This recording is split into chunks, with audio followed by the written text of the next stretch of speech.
कैसे हैं छात्र? मेरा नाम है पटेल हिरल फ्रॉम अश्वमेघ विद्यालय।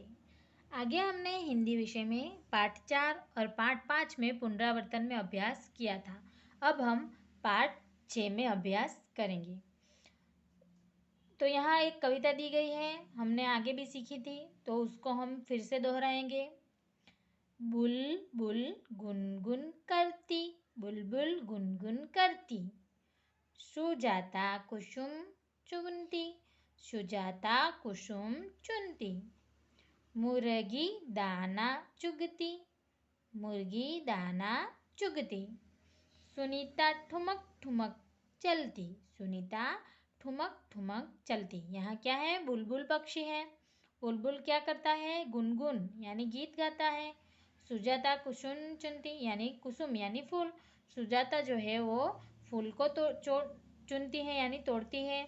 मुर्गी दाना चुगती यानी मुर्गी दाना खा रही है। सुनीता ठुमक ठुमक चलती, जो सुनीता नाम की लड़की है वो ठुमक ठुमक के चल रही है। ख्याल समझ में आया? अब हम प्रश्नों के उत्तर देखते हैं। एक, कौन गुनगुन करती है? हमने अभी पढ़ा, गुनगुन कौन करता है? तो बुलबुल गुनगुन करती है। कौन गुनगुन करता है? बुलबुल। छात्र, हमने कविता की पढ़ाई की तो उसमें जो शब्द लिखे हैं उस शब्दों को भी आपको ध्यान से पढ़ना होगा, क्योंकि आपको जो सही शब्द पे गोल बनाना है तब आपको उस शब्द को ध्यान में रखते हुए उसे गोल बनाना है। 2 नंबर पर है, सुजाता क्या चुनती है? तो सुजाता कुसुम यानी फूल चुनती है। दाना कौन चुगता है? तो मुर्गी दाना चुगती है। ठुमक कर कौन चलता है? ठुमक कर कौन चलता है? तो ठुमक कर कौन चलता है? सुनीता ठुमक कर चलती है। कौन? सुनीता ठुमक कर चलती है। फिर है सही शब्द पर गोल करना है हमें। यहाँ हमने पक्षी को देखना है, कौन सा पक्षी है? बुलबुल। तो बुलबुल शब्द कौन सा सही है? तो आप देख सकते हैं यहाँ बुलबुल इस प्रकार लिखा गया है, ब और हस्व उ, बुल हस्व उ, बुल बुलबुल। फिर मुर्गी, तो मुर्गी में भी हस्व उ लिखा है, तो मुर्गी। कुसुम, तो कुसुम में भी दोनों जो शब्द है क के नीचे और स के नीचे दोनों में ह्रस्व हुए, वो कुसुम सही है। सुनीता, तो यहाँ आप देख सकते हैं कि सुनीता में यहाँ ह्रस्व है और नी में दीर्घ ई लगाया गया है। सुनीता, मुर्गी में भी दीर्घ ह्रस्व ई लगाया गया है, दीर्घ ई लगाया गया है। तो इस प्रकार जो शब्द सही है उस पर आपको गोल बनाना है।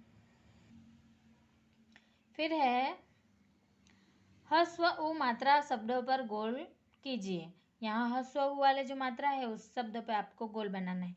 जैसे इस प्रकार बुलबुल, गुनगुन, चुनती, कुसुम, सुजाता, ठुमक, इसमें हमें ह्रस्व उ वाली मात्रा देखने को मिलती है, तो उस शब्द पे आपको गोल बनाना है।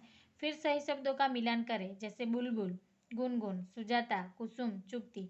जो शब्द लिखा है उस शब्द के आपको जोड़ना है, यानी सही शब्दों का आपको मिलान करना है। फिर प्रश्नों के उत्तर देखेंगे हम। कुसुम का अर्थ क्या है? कुसुम का अर्थ क्या है? तो कुसुम का अर्थ क्या है? फूल। कुसुम को समानार्थी शब्द यानी कुसुम को फूल भी कहा जाता है, या पुष्प या सुमन भी कहा जाता है। मुर्गी क्या चुगती है? तो मुर्गी क्या चुनती है? मुर्गी दाना चुगती है। मुर्गी क्या करती है? दाना चुगती है। सुनीता कैसे चलती है? तो सुनीता ठुमक ठुमक कर चलती है। कैसे चलती है? ठुमक ठुमक कर। बुलबुल क्या करती है? तो बुलबुल गुनगुन करती है। बुलबुल क्या करती है? गुनगुन करती है। अब पाठ के आधार पर खाली जगह में सही शब्द लिखो। जो हमें कविता दी गई है उस कविता के आधार पर हमें खाली जगह में सही शब्द लिखना है। तो खाली जगह गुनगुन करती है, तो कौन गुनगुन करता है? बुलबुल। सुजाता खाली जगह चुगती है। सुजाता क्या चुनती है? तो कुसुम यानी फूल चुनती है। मुर्गी दाना चुगती है। सुनीता ठुमक ठुमक चलती है। इस प्रकार आपको खाली जगह है उसमें कविता के आधार पर सही शब्द लिखना है। फिर है पर्यायवाची शब्द लिखो, यानी समानार्थी शब्द लिखो। यहाँ पर्यायवाची शब्द बहुत ही महत्वपूर्ण है, उसको आपको ध्यान से पढ़ना होगा। अगर आपको कोई भी कविता या पाठ में नहीं आता तो उस पर्यायवाची शब्द से हम जान सकते हैं कि उसमें क्या कहा गया है। तो आपको इधर ध्यान देना होगा कि पर्यायवाची शब्द में कुसुम हमने पढ़ा था कि कुसुम का अर्थ क्या है, उसका पर्यायवाची शब्द क्या है, तो फूल, पुष्प, सुमन, फूल, पुष्प, सुमन। पक्षी, पक्षी यानी चिड़िया, खग, चिड़िया, खग। ठुमकना यानी नाचना, ठुमकना यानी नाचना। चुनना यानी इकट्ठा करना, इकट्ठा करना। चुनना यानी इकट्ठा करना। सही मात्रा लगाओ, यहाँ खाली जगह दी गई है, आपको उसमें सही मात्रा लगानी है। सही मात्रा में हम हश्व वाली मात्रा सीख रहे हैं, जिसके आधार पर बल बल इस प्रकार लिखा गया हो, तो आपको सही मात्रा लगानी है। बुलबुल, फिर मुर्गी, सुजाता, कुसुम, गुनगुन। यहाँ जो शब्द लिखा हो उसके आधार पर आपको जहाँ भी खाली जगह दी गई है वहाँ आपको सही मात्रा लगानी है। अब है पाठ 7, जिसमें कविता है, उसकी हम सबसे पहले पढ़ाई करेंगे। मई महीना आया, कौन सा महीना आता है, मई। धूप चमकती लाया, आप समझ सकते हैं कि मई का जो महीना होता है वहाँ बहुत धूप होती है।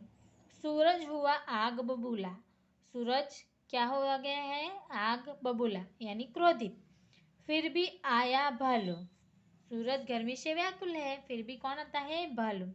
नाचा छम छम छम, बजाकर डमरू ठम ठम ठम। भालू कैसे नाचता है, छम छम, और क्या बजाता है, डमरू कैसे बजाता है, ढम ढम करके। अब हम पाठ के आधार पर पर्यायवाची शब्द पढ़ेंगे, जिसमें मई यानी मई, मई का जो महीना है यानी मई महीना है वो। फिर धूप, धूप का अर्थ क्या होता है, गर्मी। मई महीना आया, धूप चमकती लाया, यानी धूप यानी गर्मी लाया। सूरज, सूरज के क्या होता अर्थ होता है, सूर्य, रवि, दिनकर आदि उसके अर्थ होते हैं। फिर आग बबूला, आग बबूला का क्या अर्थ होता है, क्रोधित होना। फिर है आग, आग का क्या अर्थ होता है, अग्नि ज्वाला। नाचा, तो उसका अर्थ होता है नाचना। बजाकर, तो बजाना या मारना, इसका अर्थ होता है। अब है नीचे दिए गए प्रश्नों के उत्तर लिखो। 1, कौन सा महीना आया, तो हमने कविता में पढ़ा कि कौन सा महीना आया, तो मई महीना आया। मई महीना क्या लाया है, मई महीने में क्या होता है, तो मई महीना धूप यानी गर्मी लाया, क्या लाया, गर्मी। आप धूप भी लिख सकते हैं और गर्मी भी लिख सकते हैं। भालू कैसे नाचता है, भालू कैसे नाचता है, तो भालू छम छम करके नाचता है, कैसे नाचता है, छम छम करके। भालू क्या बजाता है, भालू क्या बजाता है, तो भालू डमरू बजाता है, क्या बजाता है, डमरू। मई महीने में सूरज कैसा हो जाता है, मई महीने में सूरज कैसा हो जाता है, तो मई महीने में सूरज आग बबूला हो जाता है, यानी आग से क्रोधित हो जाता है। डमरू कैसे बजता है, डमरू कैसे बजता है, तो डमरू ढम ढम बजता है, कैसे बजता है, डम डम। फिर है समान लय वाले शब्दों का मिलान करें, जैसे आया तो आया उसके साथ मिलान करना है, छम छम तो छम छम के साथ आपको मिलान करना है, यानी समान लय वाले। चमकती, मई, बजाकर, ढम ढम, इस प्रकार जो शब्द समान लय वाले हैं उस पर आपको जोड़ना है, उसे मिलान करना है। खाली जगह में सही अक्षर लिखकर शब्द पूर्ण करो, यहाँ खाली जगह है उसको उसमें आपको सही अक्षर लिखना है। म खाली जगह ना, तो महीना। च खाली जगह क, च म क ती। ब खाली जगह ला, तो बबू ला। आप पाठ के आधार पर ही उसके प्रश्नों के उत्तर आपको लिखने हैं, तो आपको कोई भी शब्द दिया जाएगा या ना भी दिया जाएगा, उसके आधार पर आपको सही शब्द लिखने हैं। फिर सूरज, डमरू, छम छम, डम डम। जो कविता है उसमें जो शब्द लिखा गया है उस शब्दों को आपको अच्छे से पढ़ना है, जिसके आधार पर आप जो खाली जगह है उसमें सही अक्षर लिख सकते हैं। अब है सही शब्द पर गोल करो। यहाँ सही शब्द पर आपको गोल करना है। यहाँ लिखा है महीना, महीना, महना। इनमें से जो शब्द सही है उसके ऊपर आपको गोल करना है। फिर सूरज, सूरज, सूरज। जो शब्द सही है उस पर आपको गोल बनाना है। डमरू, भालू और बजाकर। जो शब्द सही है उस पर आपको इस प्रकार गोल बना देना है। फिर है शब्दों को जोड़कर लिखो। यहाँ आपको शब्दों को जोड़कर लिखना है। ब जा वत्ता कर, बजा घन। उसे घन भी कहा जाता है, बजा घन कर, तो बजा कर। सु घन रज, तो सूरज। छम घन छम, तो छम छम। फिर महीना, आग बबूला, चमकती। जो शब्द अलग है उसे आपको जोड़कर लिखना है। फिर दीर्घ ऊ की मात्रा पर गोल कीजिए। ये जो मात्रा है उसके ऊपर आपको गोल करना है। जो शब्द इस प्रकार इस मात्रा को जोड़कर लिखे हैं वो शब्द, जैसे धूप, सूरज, बबूला, भालू, जून। ये ह्रस्व दीर्घ ऊ की मात्रा है तो उस शब्द पे आपको गोल बनाना है। ठीक है छात्रा, हमने पाठ 6 और पाठ 7 में पुनरावर्तन किया। मैं आशा रखती हूँ आपको उसमें समझ में आ गया होगा। Thank you.